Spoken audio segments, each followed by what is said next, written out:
What is up, people? Welcome back to the latest Q&A. There were a ton of great questions, 428 comments on the post, and I think I'm going to keep these going just because I really enjoy these. I opened the door because there's a little bit of an echo, so enough, production quality issues anyway. So let's jump right into this. Question number 20, we're going to build to create some tension in the video. So, question number 20, is there any particular reason you use higher rep ranges, just from what I've seen on your IG, etc., rather than ranges around 6 to 8, for example? Whether it's just from anecdotal reasoning, through experience, or study related. P.S. Thank you for showing that the natural limit doesn't exist. It's massively changed my outlook on fitness, bodybuilding, and life as a whole, and changed it for better. Well, glad I could help. So I tend to look at what most people are doing, and almost no one does exclusively one rep range. Whether it's high reps, whether it's low reps, whether it's moderate reps, no one is getting their biggest off of just fast. No one. It just doesn't happen. Now, some people might prefer a certain rep range, either higher or lower. It's also going to be based on the exercise and based on a particular phase of training. I don't think periodization is super necessary for basic hypertrophy training, but there might be some value in gradually changing your rep ranges over time. Maybe a particular rep range on particular movement gets a little bit stale, and thus you want to drop the reps, or perhaps you want to raise the reps. I personally find that higher reps are a little bit easier on the body and typically a little bit easier to recover from, and they're going to be just as beneficial. The literature says, hey, 5 to 30 is roughly equal, but keep in mind that doesn't necessarily mean that they are the same. So across a whole population, sets of 5, sets of 10, sets of 15, sets of 20, 30, somewhere in that range, it's going to be equal, but that doesn't mean it's going to be always the same for an individual, right? So I wouldn't necessarily do a set of deadlifts for 30 reps, but I have. And I wouldn't necessarily do a set of lateral raises for a set of 5, but I have. But generally there's going to be an ideal or optimal rep range for every movement, but it's a lot bigger than most people think, right? It's not like 8 to 10. No, you can usually have a pretty wide variety of rep ranges. All right, next question. I know you were a big advocate of gaining weight relatively quickly in a bulk. Would you still stand by this, or do you plan to increase weight slower after such a big cut? I find cutting a bit difficult, so I'm trying to fluctuate between a 10 and 15 pound difference between a cut and a bulk, roughly 21% max and 13% min. So yeah, the plan was to gain a little bit more slowly, but that hasn't really happened. I'm up to already like 205 pounds or so, 93-ish kilos. So a spike of about 15 pounds from the lowest weight in, well, almost a month and a week or so, 5 weeks. And, that's faster than I planned. But at the same time, if you look at my previous cuts and bulks, especially considering how lean I got, I think gaining fat was actually quite necessary. And it's not just the surplus or the deficit, it's also the amount of body fat that you're carrying on your frame. So I was carrying so little body fat that gaining body fat was actually going to be necessary to just get back to a place where I could then start to make normal gains from. But the fatter you get, the slower you should go. So if you look at my previous bulks, sure, when I was leaner and at the end of a cut, I gained weight fairly quickly because I was under where I wanted to be. But later in the bulk, I was gaining much more slowly, or even just flatlined at the end of a bulk. So yeah, around 20, 21, 22%. I still feel like I'm bulking. I'm just not really going anywhere because my body is sort of at that point above where it wants to be. Now, of course, the argument is just, why not just stay in the middle the whole time and gain? I think that can work for some people in some situations, but I think for me, it's just too easy to hit plateaus. All right, next question. I saw on your Instagram that you said you will look better at age 50 than you do now with more muscle. Do you really believe that? And if so, how do you plan to make that happen? So I'll certainly have more muscle. I don't know about look better, because at 50 you get wrinkles, skin starts to take on a different look.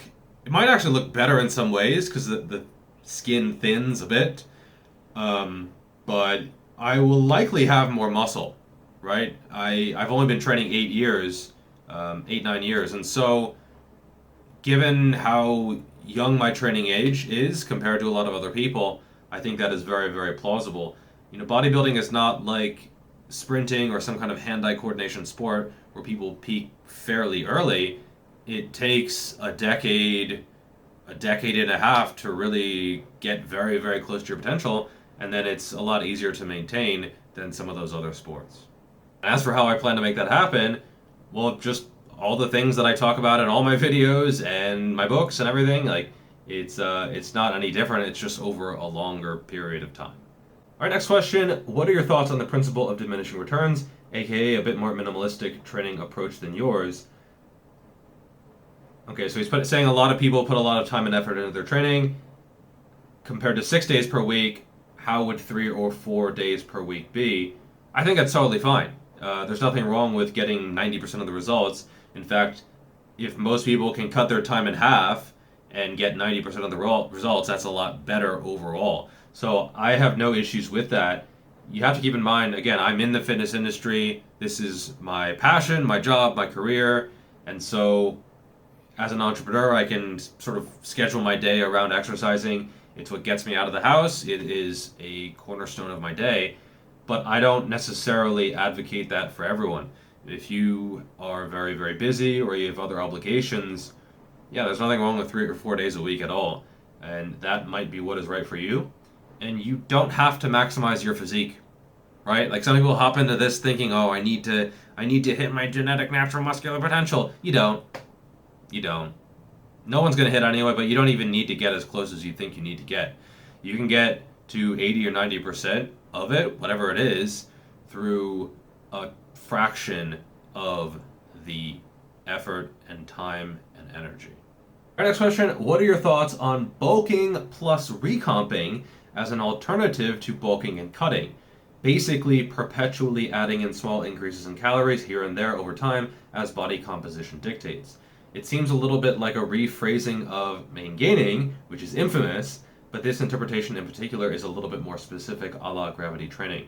So the main issue with Maingaining is that it was done when too lean because certain content creators had issues with gaining body fat, and so they really pushed the leanness aspect of things, and then people didn't make gains. And so if you maintain at the top of a bulk, there's no issue with that at all. That's what I do, right? When I hit, again, 20, 21, 22%, somewhere around there, I'm essentially maintaining, where I'm either gaining, maybe I'm recombing, maintaining, again, like these terms are a little bit sketchy at times, but I don't have any issue with that at all. I think that makes a lot of sense. Do I think it would be better than bulking or cutting? I don't know about better, but I would say at a minimum it would be equivalent. And for most people, as long as they don't mind being in that bulk state, I would say, yeah, that's totally fine.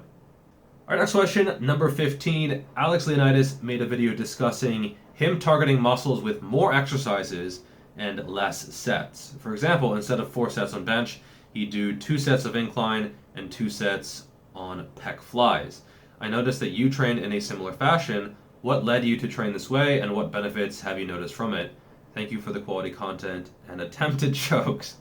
Yeah, no problem. I'll keep attempting. I'll do my best. If I find it funny, then, that's enough for me.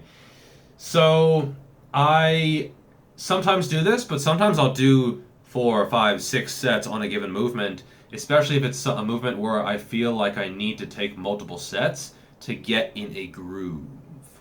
In particular, I find that pressing movements, I just need more sets to really find exactly the timing and the positioning, etc. So on a seated barbell press, yeah, I've done 6 sets in a workout before. I think for a lot of people, if you are not a motor unit moron like me, well, maybe you can just do 3 sets of that and then 3 sets of a different movement, either in isolation, maybe another compound in some cases. But yeah, I don't see anything wrong with doing more movements and fewer sets. That variety can maybe potentially keep you healthy.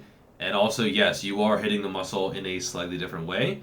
And so maybe you notice that when you do flies, you get sore in a different area than when you do barbell bench press. I would say that is probably going to be at least slightly better for hypertrophy. And they've done studies on this. There was one where it's like they compared doing 5 different exercises for one set versus 5 sets of one exercise, and the variety group did better. And yeah, it makes perfect sense. All right, next question. In your opinion, how should one balance between the two thresholds being volume and intensity when training to build muscle, i.e. doing 15 to 20 sets a week per muscle group at 3 to 4 reps in reserve versus doing 5 to 10 sets a week per muscle group at 0 to 1 reps in reserve? Congrats on 120K. Thank you. It's been a pleasure seeing this channel blow up after being an undiscovered gem for so long. Thanks in advance. So, well, thank you. So, it is a little bit of a balancing act, but keep in mind it's not necessarily more volume and lower proximity to failure, or vice versa. There are 4 quadrants. On some movements, I do both more volume and closer to failure. You know, if I'm doing like a rear delt raise or a face pull, I mean, you can do high volume because they don't beat you up at all. And you can also go very, very close to failure or even beyond failure with partials. Whereas if you took that same mentality and applied it to a Romanian deadlift, I mean, imagine doing 5 sets of Romanian deadlifts beyond failure. Like you hit failure in Romanian deadlifts and then you start doing partials. I mean, 1 set would destroy you. 1 set, it would be too much, right? And so I really think that people need to look at each movement and to a lesser extent each muscle group and look at it as an individual, right? It's when people say, oh, how many sets per muscle group should I be doing? Well, first of all, it's individual. Second of all, it's really important to realize what movement you're doing and how it needs to be completely individualized because every movement just has a different level of stress inherent to that exercise. And transitioning into the next question, which is pretty closely related, what's your personal recommendations for average sets per week for a muscle or body part based on experience? So again, it's going to be individual. Just got to throw that out there. I would say 10 is a good place to start. Just 10. Nice round number, 10. Start with 10. Maybe that might be too much, but probably survivable, especially if you have a decent amount of exercise selection and variation. You could go higher, right? But for most people, most of the time, 10 is a pretty decent starting point. Maybe 8, you could start there, maybe 6, but yeah, start somewhere in there, 5 to 10.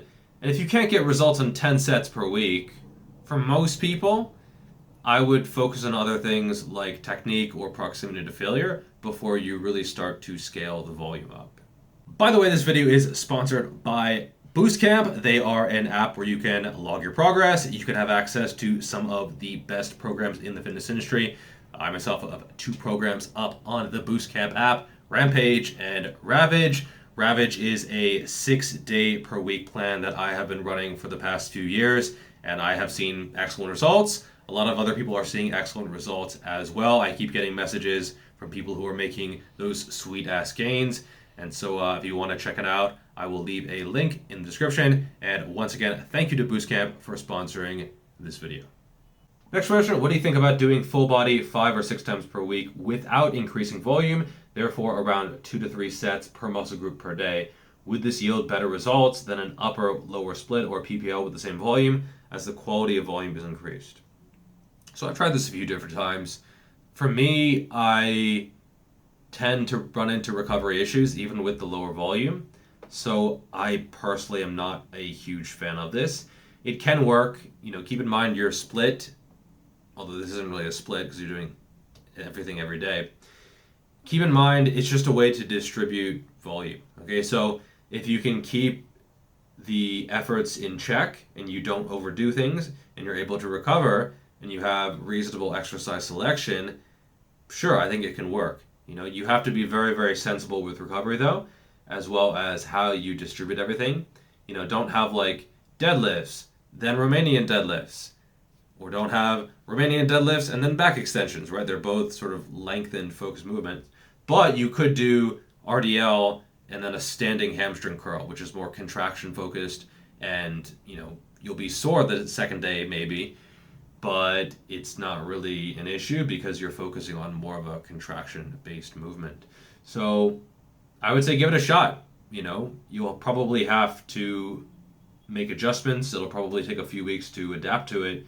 But yeah, you should give it a try, and only you can answer this, not me. What injuries and setbacks have you dealt with during your training, and how did you overcome them? I would say the biggest injury would be the QL injury last year, and you know, actually, it turned out to be a pretty good year of training, especially for lower body. My quads made excellent gains, despite not being able to squat, not being able to deadlift, etc. And so, actually, getting injured in some ways was kind of a blessing in disguise. Definitely didn't feel like it at the time, you know, hobbling around and not being able to get out of bed correctly and really struggling to put on my shoes, that kind of stuff. So it kind of sucked, but I could totally see why. There was some Russian lifter from the 50s, Alexeyev. He said that the reason why many lifters don't succeed is because they've never had a major injury. And I don't think he was actually joking. I thought at the time, but actually it does change the way you train. It does make you a lot more mindful of the fatigue side of things, as well as how you're moving, how you're bracing, how you're locking everything down.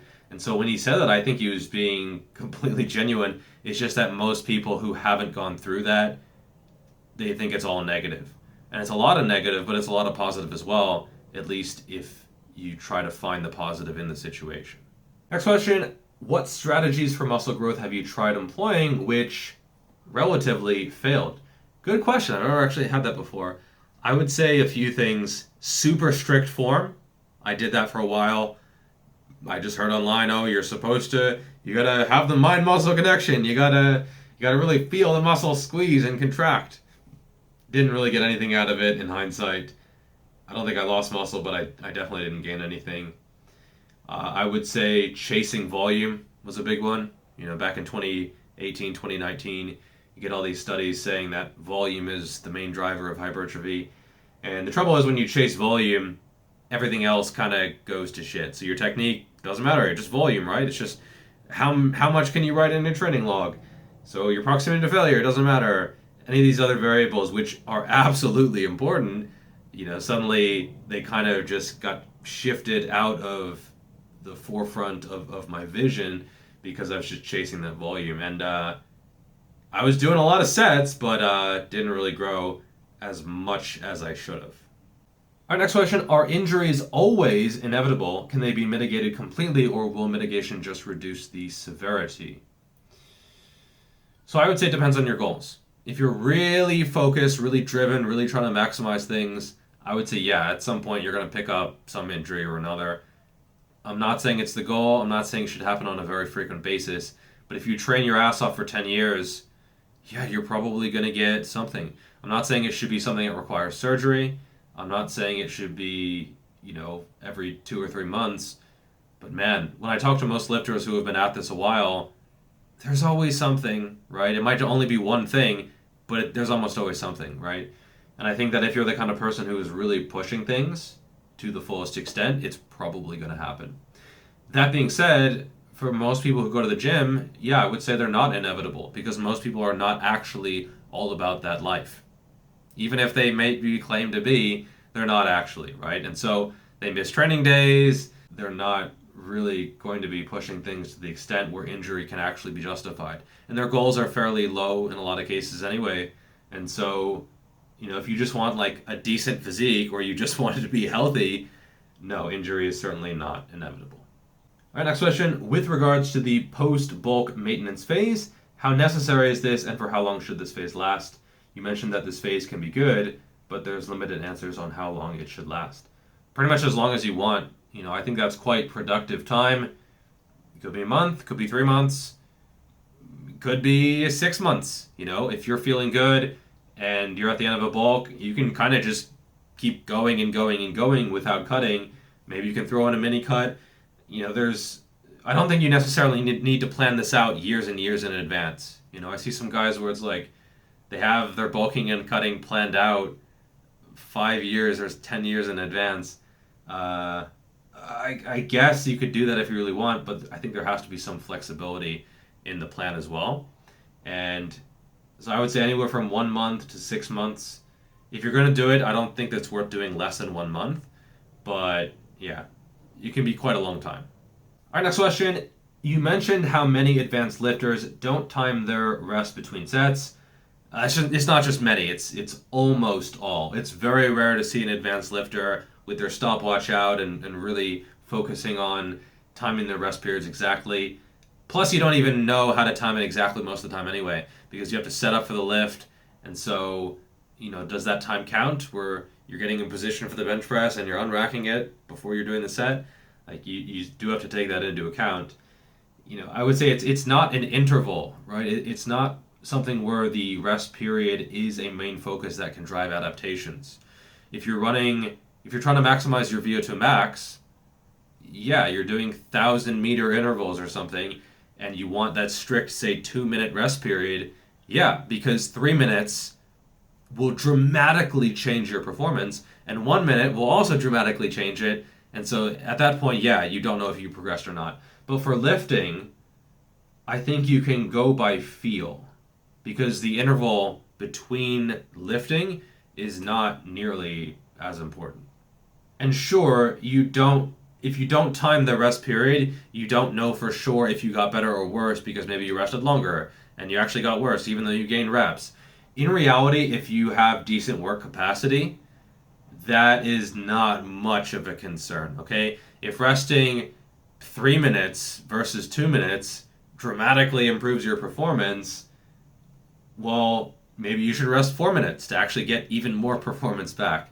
With time, you can go by feel, and you know when you are ready to give a good effort. Maybe not a perfect effort, but a good effort. Question number 6, again, kind of related. How do you track unconventional sets such as rest pause, mechanical drop sets, partials, etc.? So let's start with rest pause. With something like a myo rep, I will actually keep the rest periods fairly strict. Like I'll take 5 deep breaths, and so it'll be more or less equated. Not 100% necessary, but I think in that time, going by feel is not great because it'll just extend more and more and more, and it's kind of wasting time, and a big draw of that is actually time efficiency. So I think in that case, going by feel might not be a good situation.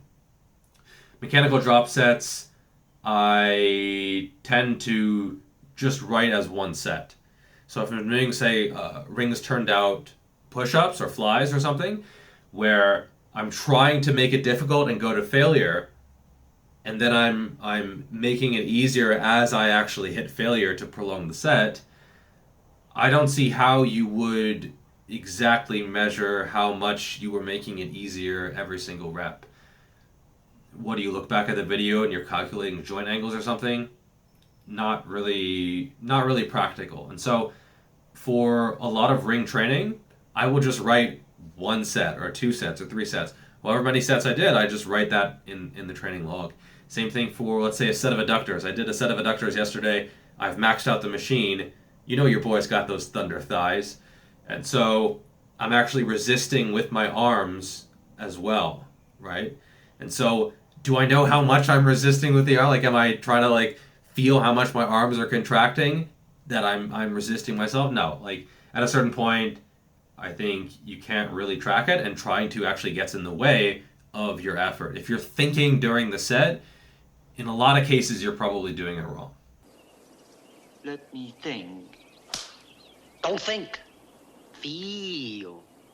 And then same thing in a lot of cases for partials. Let's say I'm doing chest supported rows and I get 6 full range of motion reps, and then I'm almost get it on the 7th, and then the 8th I'm losing a little bit more, the 9th more, the 10th more. I don't think it's really worth obsessing over this. Some people might say, oh, well, how do you know when to move up in weight?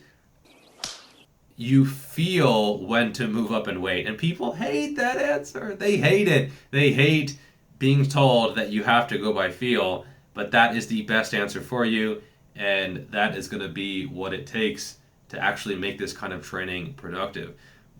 If it feels too easy, I go up in weight. If it feels like I'm not actually getting a lot out of the set, or I feel it all in my joints, or I feel like the weight is controlling me, then I go down in weight. And, it's something that you have to actually go into the gym and try it to figure it out. All right, next question. What was your biggest plateau and how did you overcome it? I saw this question and I can't think of very many, if any, plateaus that I've hit where I'm just, hitting the same weight over and over and over again, or like the same measurement. At this point, I tend to purposefully progress slowly because I know that's what is going to happen anyway. Often when people are hitting plateaus, it's because they were too aggressive earlier with their progression, and then now they've hit this wall. Whereas if they had just progressed a little bit more slowly and built up momentum, they wouldn't have hit a plateau at all. Or what happens is they are not actually plateaued. They're just progressing more slowly than they would like. And so they'll send me a DM and they'll be like, oh, I've plateaued. And then they're actually still making progress. They're like, yeah, well, I gained a few reps from the last few weeks. It's not a plateau. Our next question, more of a casual question here. But what band's music motivates you for training and life in general? I'm a huge Metallica fan, and I've seen small clips of the band pop up in a video of yours before. Just wondering how important music is to you getting through heavy times in general. So I feel like music is one of those things where for other things, if you tell people you're not into it, people are like, yeah, fair enough. If you're like, yeah, I'm not into lifting, fair enough. I'm not into art, you're like, yep, art sucks anyway. But if you say you're not into music, people just lose their shit. I would say I am not super musical in general. And if all music was just Thanos snapped out of existence, I mean, yeah, it would kind of suck, but like I would get over it pretty quickly. Whereas some people would just, they'd be devastated. For me, and motivation, music doesn't have any impact at all. I don't listen to music when I'm training. Even when I was a runner, I wouldn't listen to music. I just find it distracting. I just enjoy, I don't want to say like the purity, like, oh, I'm holier than thou or anything. Like, if you like listening to music, it's absolutely nothing wrong with that. And actually, I think there's some decent research on it, how it can actually have benefits. But I personally prefer not to listen to music when I'm training because I kind of find it distracting. But, I do listen to music occasionally. When I'm walking around before or after training, I do listen to music. I was listening to a lot of Breaking Benjamin and Sum 41 during the cut. Kind of like harder, more angrier, more upbeat music just to keep the steps rolling. But yeah, in general, I'm certainly not as into music as some people. Our next question, is it possible to overdo/abuse myo reps or rest pause training? Do you think there's a point where you can do too many myo reps in a certain set? Or would the volume still be productive regardless, given the constantly high proximity to failure? This would be good to know for those limited on time, or feel like the number of close to failure straight sets creeps up really high. And congrats. Thank you. So I would just look at this the same as normal sets. It's possible to do too many sets of normal training. It's possible to do too many sets of myo rep or rest pause training. I don't think it would be practically any different. It's just training stress. And so you'll probably find that you'll have to count the volume a little bit differently. So if you do, let's say, 15 plus 5 plus 5 plus 5 plus 5 plus 5, so 15 and then 5 mini sets afterwards, like, do you count that as one set? Well, no, it's going to be more than stressful, right? Do you count that as 6 sets? So 1 plus 5, 6? Probably not. It's probably not quite as stressful as 6 normal straight sets. It's going to be somewhere in the middle. I think in my book, I counted it as 1 for the initial set, and then half for the rest pause sets. And so I would just look at the training stress a little bit more holistically. So it's not necessarily this many normal sets, this many myo rep sets. It's just training stress, and there are very similar stress in the grand scheme of things. All right, next question. Number 2, if you know that after the workout you can only sleep 4 or 5 hours, what are you doing? Nice. Is it better to skip the workout completely, or will you grow a little even if you're sleep deprived? So, obviously the ideal the coach in me is like, okay, well, why are you missing the sleep? Can we actually get the sleep? But if it's not possible, personally, I would still go. I would still work out in most cases, especially if you're on a lower frequency of training. it's always the leg day that people skip, right? So I would say you could still go. Maybe you could reduce the volume slightly if you know that you're not going to get ideal sleep, but I would still go. I would still work out, and maybe you lose a little bit of growth, but as long as you're still nailing the diet aspect of things, you should be okay. All right, next question. With regards to volume, at what point does adding another exercise or more sets to a workout have diminishing returns? For example, is it worth it to add another exercise or additional sets to the end of an arm workout if it would require much lighter weight due to the fatigue accumulated from previous exercises? Or would it be more beneficial to simply put more effort into the initial workload? So, in terms of diminishing returns, they happen pretty much immediately. So 2 sets is going to be diminishing returns compared to 1 set. So you're getting diminishing returns from basically the very start. Okay, so I think it's worth noting that. And it just depends on where you want to be on that curve, which you don't know exactly where the curve is or where you are on the curve. Are you early in the curve and you're still getting very good returns, or are you at the point near where it's getting quite diminishing? Are you at the point where it's plateaued? Are you on the far side where more sets gets you fewer results? Or are you so far beyond that more sets actually get you negative results? I mean, it's possible, it's hard to measure, it's unlikely, but, this is sort of theoretical in some ways. I think if you even have to ask if the later sets would impact the previous sets, they probably are, and you're better off just focusing on quality over quantity. When I do a workout, it's always quality first. It might not seem that way if you look at my workouts on paper, but then you see them in person or through Instagram or wherever, and realize that I'm not sacrificing those first sets because I know the later sets are coming. And even if the later sets are down in weight, I don't see that as being that big of an issue. And due to the repeated bout effect, over time, those later sets are actually probably going to increase in weight anyway. And so I would say that's not an issue. And I would say if you feel like something is not productive, it's probably not productive. And certainly I have had times in the past where I was doing sets at the end and I could tell they just weren't doing anything, right? Like either I had already triggered muscle growth, which with experience you can kind of feel if you've done enough, or like now I was feeling it more in my joints, or even like, oh, now my pump is diminishing.